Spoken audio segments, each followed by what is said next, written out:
Commander Hayes sat in the captain's chair of the horizon, watching the vast darkness of space stretch out before him. The ship hummed with the steady rhythm of its engines. Outside the viewport, countless stars filled the black void. The sector was supposed to be empty, with no known civilizations for hundreds of light years, and his crew were here to map the region and gather data about uncharted worlds.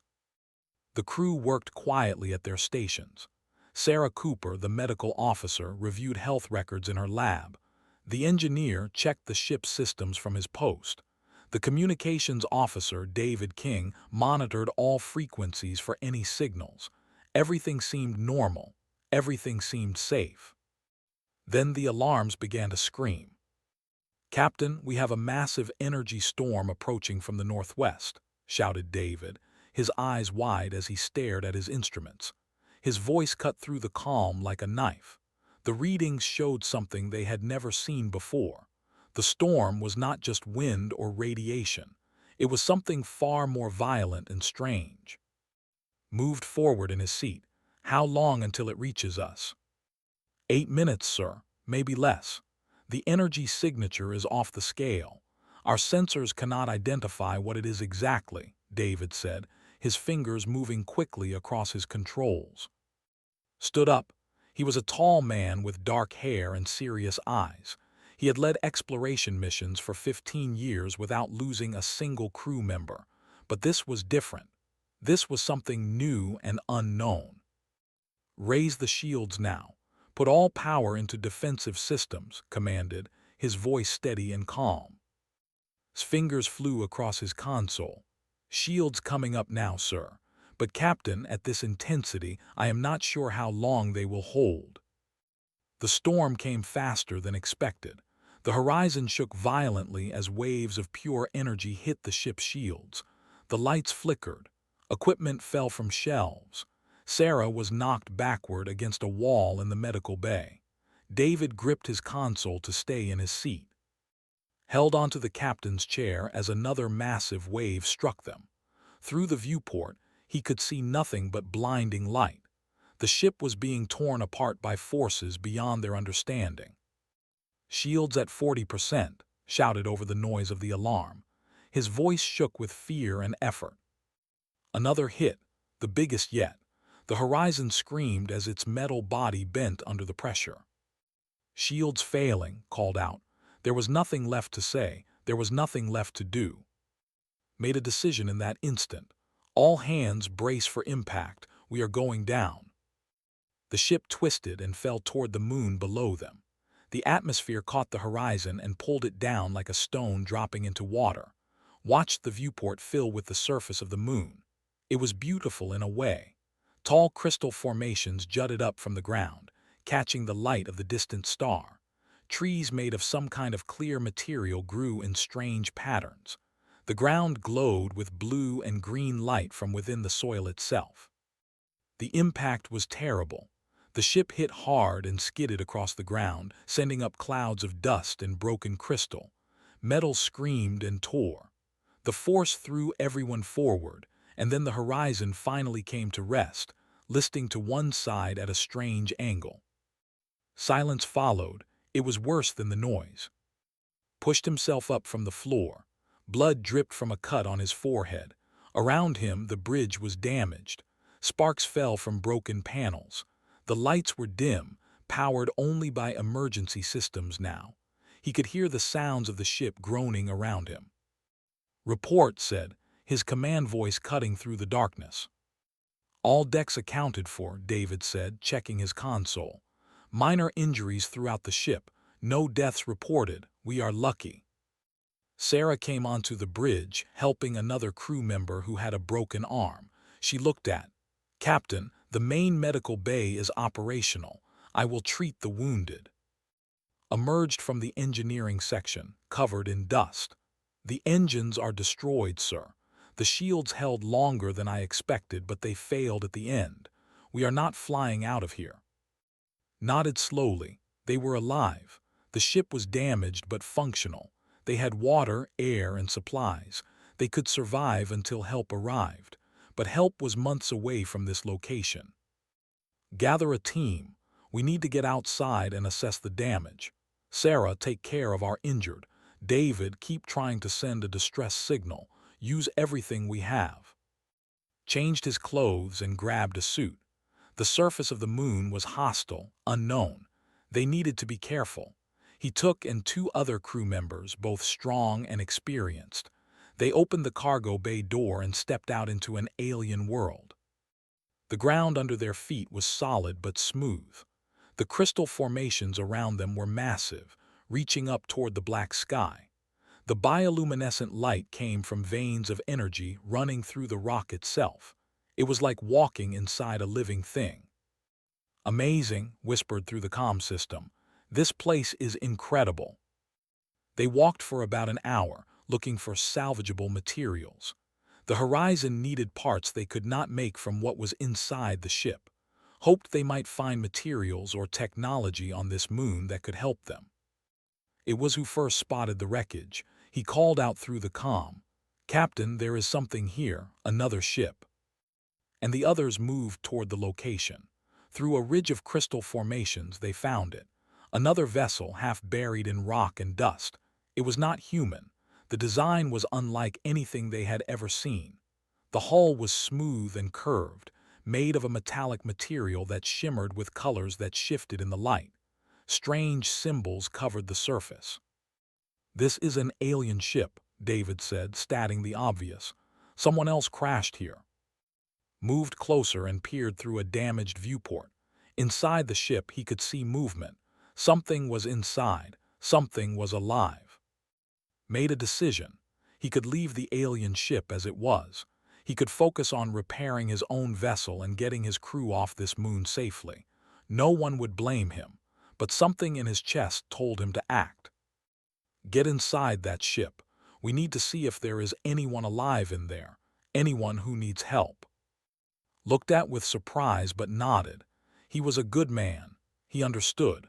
They moved to the damaged section of the alien ship and carefully pulled open the broken hatch. Inside they found her. She was lying on the floor of the ship, unconscious and wounded. Her skin was a deep violet color, and her hair was like silver threads. Her body was not quite human, but she had a face that showed intelligence and beauty. She was breathing, but her breathing was shallow and weak. She was alive, but clearly she was dying. Knelt down beside the alien being. He did not know what species she was. He did not know where she came from or what she was doing on this moon.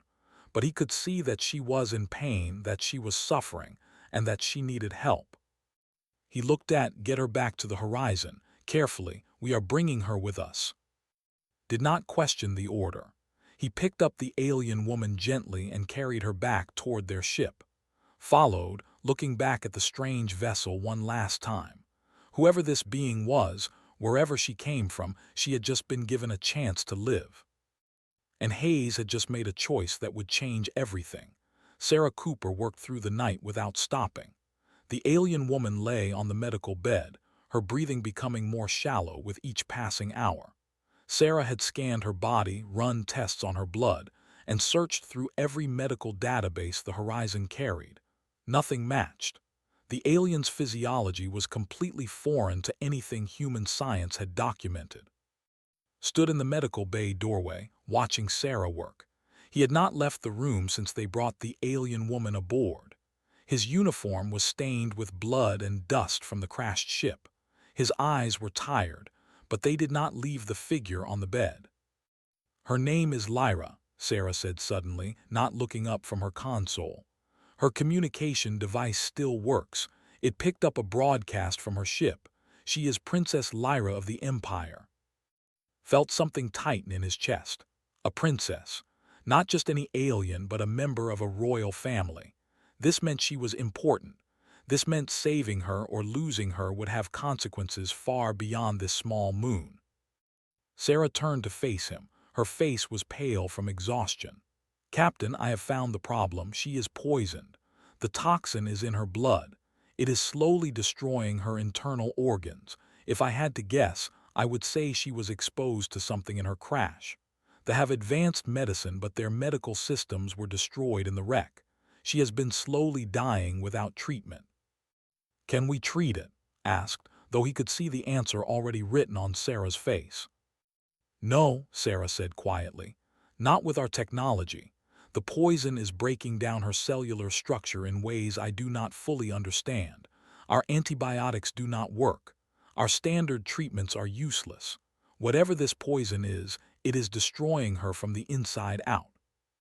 Looked at the princess lying on the bed. Her skin had taken on a sickly gray tone. Her breathing was becoming more difficult. She was running out of time. Sarah pulled up a detailed analysis on her screen. "Wait," she said, her voice changing. She was looking at something new, something she had missed before. "Captain, look at this." Moved closer to the screen. Sarah showed him a comparison of human blood and the princess's blood. The structures were completely different. The oxygen carriers, the defense mechanisms, the cellular components. They were built on entirely different principles. "I found something unexpected," Sarah continued. "Your blood, Captain, specifically your blood type. It has a genetic marker that I have only seen in 0.3% of human males. This marker produces an antibody compound that is naturally produced in your system. It is designed to fight off a specific type of bacterial infection that is common on Earth." "I do not understand," said, though he was beginning to.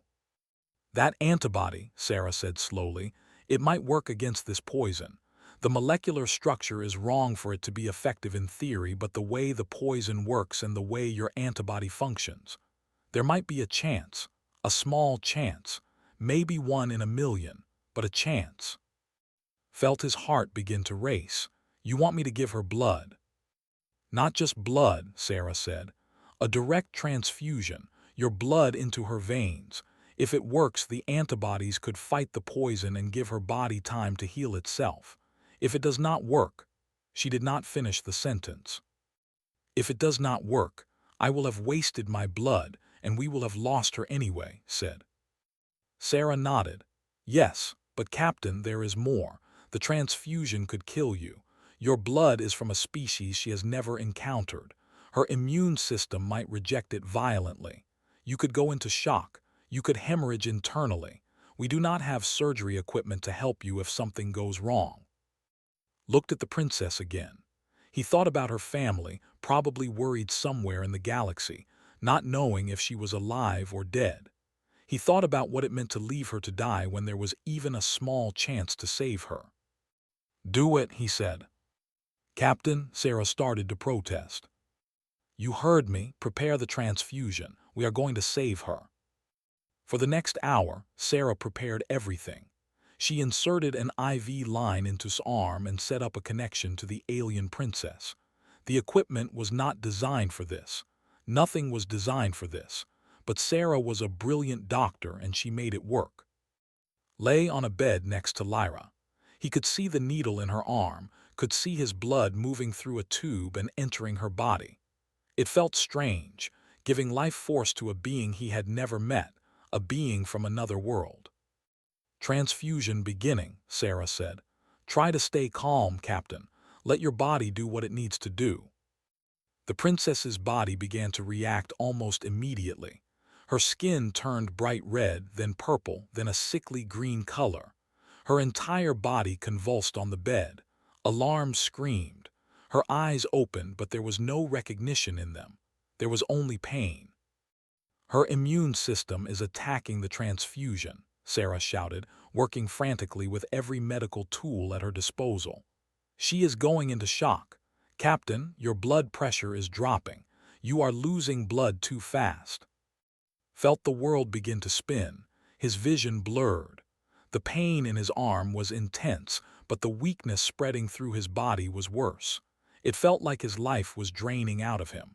It felt like he was dying. But he did not stop it. He did not pull away from the tube. He let his blood flow into the alien princess, let it try to save her, even if it meant his own death.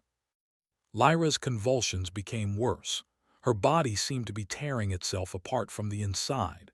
Sarah pumped medication into her IV, trying anything that might work.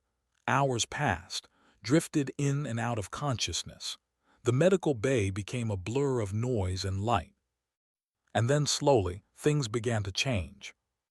Lyra's convulsions stopped. Her skin settled into a new color, a shimmering silver blue that had never been seen on her before.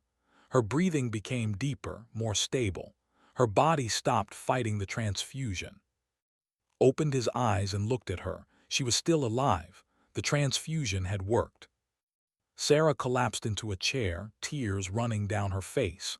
"You did it, Captain. You actually did it. She is stabilizing. Her vital signs are improving. The poison is being neutralized by your antibodies. She is going to live." Tried to speak, but he had no strength. He had given so much blood that his body felt hollow. Sarah gave him medication and started an IV to replace the fluids he had lost. She covered him with warm blankets as his body shook from the trauma of the donation. Over the next few hours, slept deeply, exhaustion claiming him. Sarah did not leave either of them. She monitored their vital signs, adjusted their medications, and prayed that both of them would survive the night.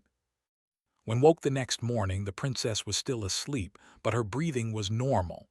The color in her skin was better. She was going to live. And then something happened that no one expected. Lyra opened her eyes. She looked up at the ceiling of the medical bay, confused and disoriented.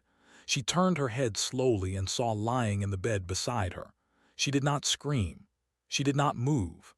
She simply stared at him, trying to understand where she was and what had happened.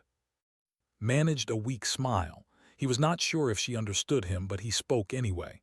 "Welcome back, Princess Lyra. You are safe now." Lyra's eyes filled with tears.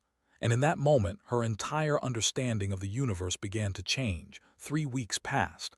Lyra spent each day recovering in the medical bay, and each day she changed a little more. Sarah noticed the changes first. The princess's strength returned faster than it should have. Her wounds healed with remarkable speed. But more than that, her entire physiology was becoming something new. Sarah showed her findings to one afternoon in the medical lab. The captain was still weak from the transfusion, but he was well enough to walk around the ship. He studied the data on Sarah's screen with growing concern and fascination. "Her body is integrating your blood into her genetic structure," Sarah explained. "It is not just that she recovered from the poison. Your antibodies have actually become part of her immune system. More than that, your human DNA is mixing with her genetics at a fundamental level." Felt a chill run down his spine. Is she still the same person? Is she still? "Mostly yes," Sarah said. "But not entirely. She is becoming something new, something that neither of us has seen before." Over the next few days, spent more time with the princess. She was learning to speak English with remarkable speed, her alien mind absorbing the language in ways that seemed almost impossible. She asked constant questions about humans, about Earth, about him. One evening, sat across from Lyra in the ship's common area. The human crew went about their duties around them, but attention was entirely on the alien princess. She wore simple human clothes that Sarah had provided. Her violet skin and silver hair made her stand out against everything else on the ship, but her eyes were sharp and intelligent. "Why did you give your blood?" Lyra asked him directly. In culture, such an act would be insane. A royal would never touch the life force of a lower caste being. To mix blood would be contamination. It would be disgusting. Took a moment to answer. "In human culture, all beings have value. I did not give my blood because you were a princess. I gave it because you were alive and needed help. Your rank, your species, your status. None of that mattered. You were in pain. That was enough." Lyra sat silently for a long time. "This concept does not exist in my world. I was taught that compassion is a weakness, that sacrifice is foolish, that logic and power are the only truths that matter. But I feel different now. I feel like something is breaking inside the walls I built." "That is not something breaking," said gently. "That is something waking up. That is your heart opening to the possibility that you have been taught lies about what matters in life." Days turned into weeks. Lyra grew stronger, but her physical recovery was matched by something deeper. She began to question everything about her civilization. She asked about human art, human music, human stories. She wanted to understand why a human would risk his life for a stranger. One night, Sarah came to with new discoveries. The princess was developing new abilities. She could sense the emotional states of people around her. Her resistance to extreme temperatures had increased dramatically. Her mind could process information at speeds that surpassed even the most advanced technology. But most importantly, her blood had changed again. It was no longer purely human. It was something in between, a perfect fusion of both species. Her blood is stable now, Sarah said. And Captain, it is remarkable. It has properties from both species. If we could study this, if the right people knew about this merger, it could revolutionize medicine for both our civilizations. Understood what this meant. The princess was no longer just a who had survived human blood. She was proof that the impossible could happen. She was proof that two species could become one. The night before they were scheduled to leave the moon and return to space, and Lyra stood together on the observation deck. They looked out at the crystalline forests below, at the beautiful, strange world where their paths had crossed.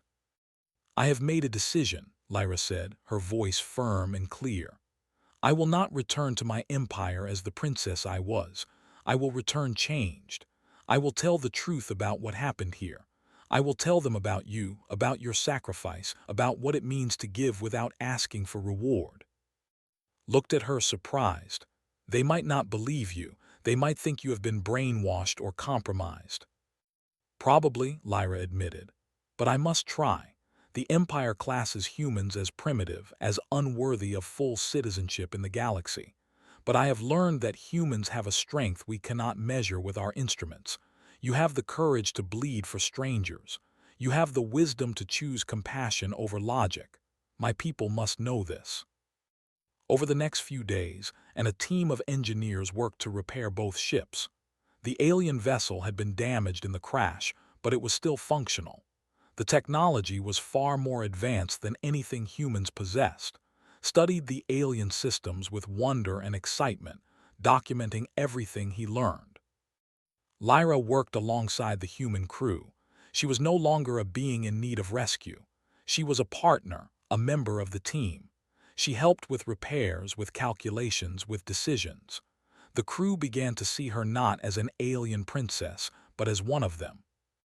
On the final night before departure, found Lyra alone in the medical bay, staring at her reflection in a mirror. Her skin was no longer purely violet. It held flecks of a golden color, a blending of human warmth with coolness. "I am changing," she said without turning around. "Every day I look different. Every day I feel more human, but am I losing myself?" "No," said, moving to stand beside her. "You are becoming more yourself. You are becoming the person you were meant to be, not the person you were taught to be. That is not a loss. That is a transformation." Lyra turned to him, and for the first time since he had met her, he saw her smile, a true smile, not a learned gesture but a genuine expression of joy. "Thank you," she said. "You gave me your blood, but what you really gave me was a new way of seeing the universe, a way based on compassion instead of fear, based on connection instead of hierarchy. I will carry that with me always." The next morning, both ships lifted off from the moon. The horizon and the vessel rose into the black sky, heading in different directions. Watched from the observation deck as Lyra's ship grew smaller, becoming a point of light in the darkness. He did not know what would happen next. He did not know if the Empress would accept her daughter's testimony. He did not know if humanity would finally be recognized as worthy in the eyes of the galaxy. But he knew one thing for certain. Something had changed in that alien princess. She had been transformed not by technology, but by human compassion. And that transformation was just beginning to create ripples that would spread across the entire galaxy. The Empire occupied the heart of a wealthy star system.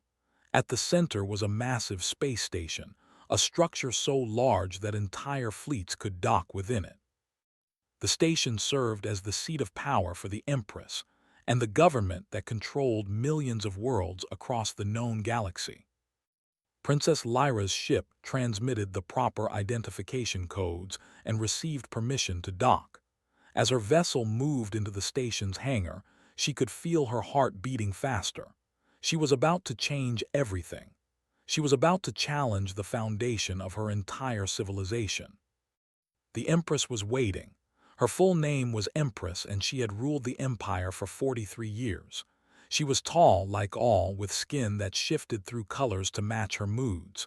Right now, her skin was a deep crimson. She was angry.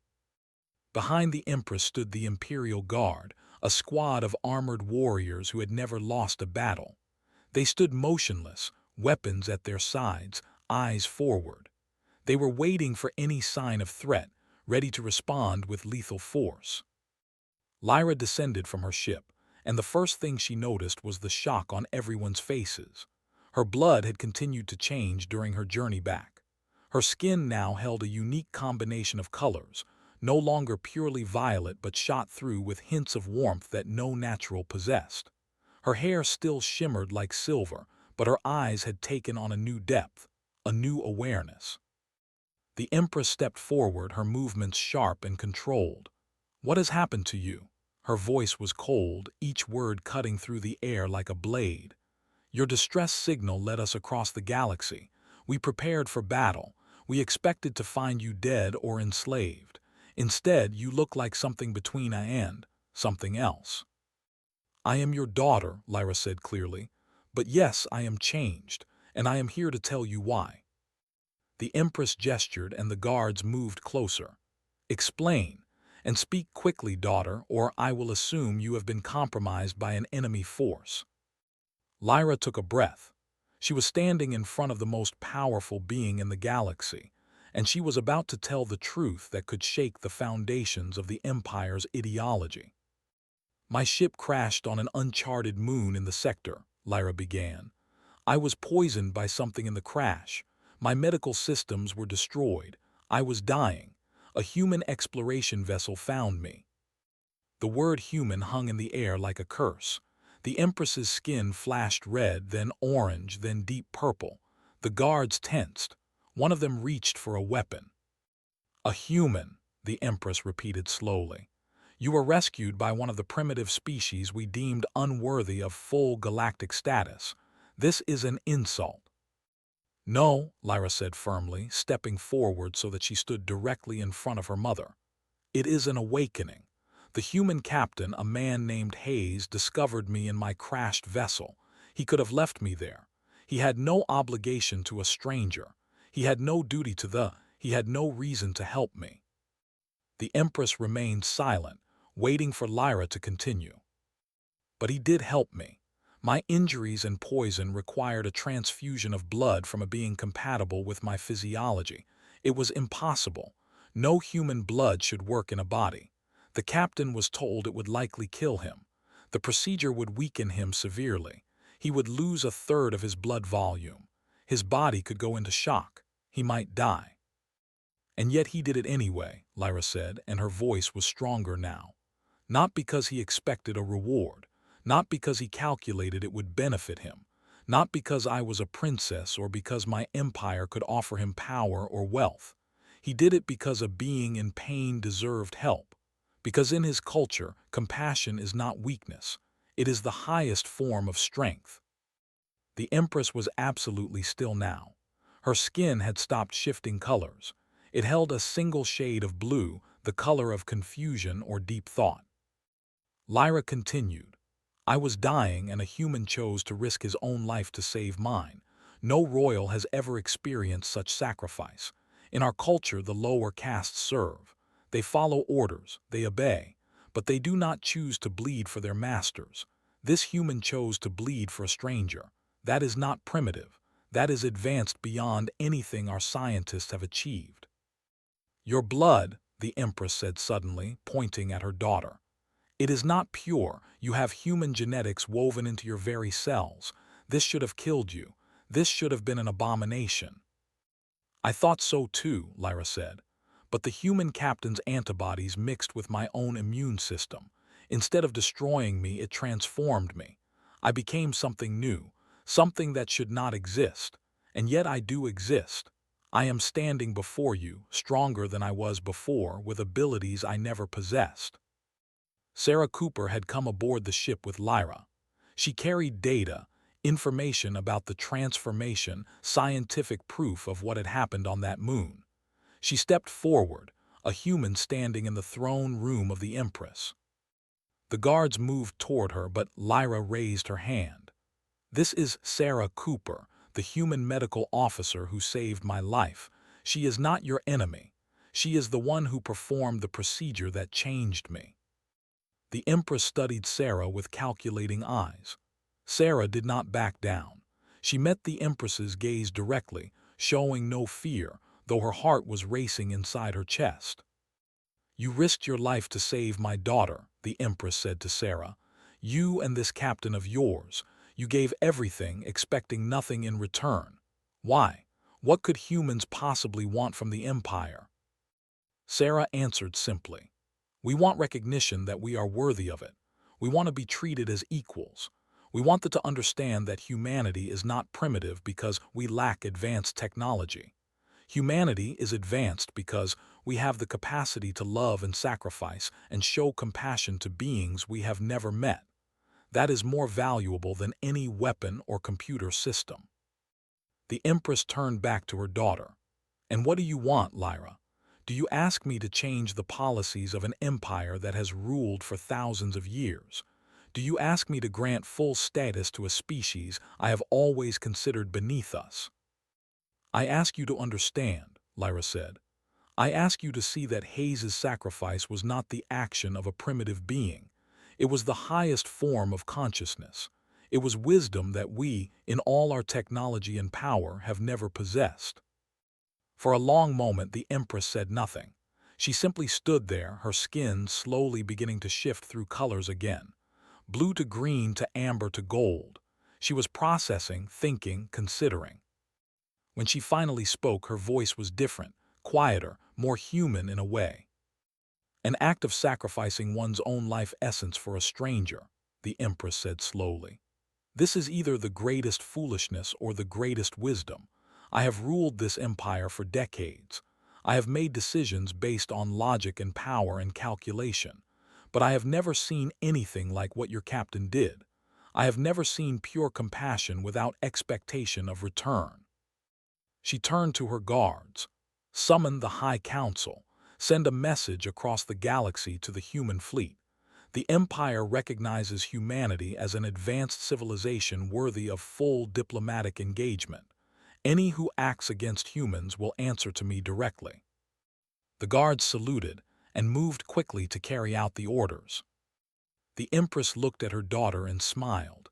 It was not a practiced smile or a political gesture. It was genuine. "You have brought something to this empire that all our power and technology could never provide. You have brought the possibility of change. You have brought hope that we might become something more than what we are." She turned to Sarah. "Please, tell your Captain Hayes that the Empress herself honors his sacrifice. Humanity will be granted full status within the galactic community. We will establish diplomatic relations. We will share technology and knowledge. We will build a partnership based not on conquest, but on the kind of compassion your people demonstrated." Lyra felt tears flowing down her changed face. Her mother had not rejected her. She had accepted the truth. And in doing so, she had changed the course of galactic history. 6 months later, Hayes walked through the halls of the Imperial Palace. The walls around him were made of crystal that glowed with internal light. Every surface was smooth and perfect. Everything about this place spoke of power and advanced technology, yet felt a sense of purpose stronger than any intimidation. He was dressed in formal attire, a human uniform adorned with symbols of his new rank. He was the first human ambassador to the Empire, an honor he had never expected and had not sought, but which he accepted with the understanding that it carried tremendous responsibility. Lyra met him in the Great Hall. She was more changed now than she had been when she left the horizon. Her skin had settled into a unique pattern, a blend of violet and gold that marked her as the bridge between two species. Her eyes held the warmth of human compassion combined with the sharp intelligence of the. She was beautiful in a way that transcended species. "The council is ready," she said, gesturing for him to follow. "They have many questions." The council chamber was vast, a room designed to hold the weight of decisions that affected billions of lives. The High Council sat in a semicircle, each one a leader of a different faction within the empire. Some of them looked at with curiosity, others with skepticism. A few looked at him with something that might have been hostility. Stood in the center of the room and waited. The Empress was not present. She would not interfere with the council's questions. This was their time to understand what had happened and why. The first counselor stood. His name was, and he led the military faction of the empire. His skin was dark gray, the color of iron. His voice was hard. Captain Hayes said, "You gave your blood to save Princess Lyra. You were told this action could kill you. You were told it would weaken you. You were told it would accomplish nothing. Why did you do this?" Answered without hesitation. "Because she was alive. Because life has value. Because the most important choice we can make as conscious beings is to choose compassion over fear." Leaned back, processing this answer. Another counselor stood, a female named who controlled trade and resources for the. Her skin was a pale green. "Captain, your action has changed our empire's relationship with humanity. Trade agreements have been negotiated. Technology has been shared. Our scientists are collaborating with yours. Do you understand the scope of what you have done? Do you understand that your choice has affected trillions of lives?" "No," said honestly. "When I gave my blood, I was not thinking about empires or politics. I was thinking about saving a person. I did not know it would lead to any of this, but I am honored that something good has come from that choice." Over the next hour, the council questioned him. They wanted to understand human biology, human philosophy, human values. They wanted to know why humans would sacrifice themselves. They wanted to know what made humanity different. Found himself explaining things he had never thought to articulate before. He spoke about love, about family, about the human understanding that we are all connected. He spoke about how humans had survived on a harsh world by learning to cooperate, to sacrifice for the group, to put others' needs before their own when necessary. By the end of the questioning, something had shifted in the room. The counselors looked at differently now, not as a primitive being, but as a representative of a species that had achieved something remarkable without needing advanced technology. The council dismissed, and Lyra led to the research laboratories. Sarah was waiting there, along with a team of scientists. She had been living on the station for the past 6 months, working with the alien scientists on a project that was unlike anything either species had attempted before. "Captain," Sarah said, her face lighting up with excitement, "come see what we have accomplished." She led him to a series of computer screens displaying complex genetic sequences. The work was advanced beyond anything's training could fully comprehend, but he understood the basics. "Lyra's transformed blood," Sarah explained, "is the key to revolutionizing medicine for both our species. We have developed treatments for diseases that have plagued humans for centuries. We are close to curing the plague that has killed millions over the past 50 years. One of the scientists, a brilliant researcher named, stepped forward. "Your sacrifice gave us this opportunity, Captain.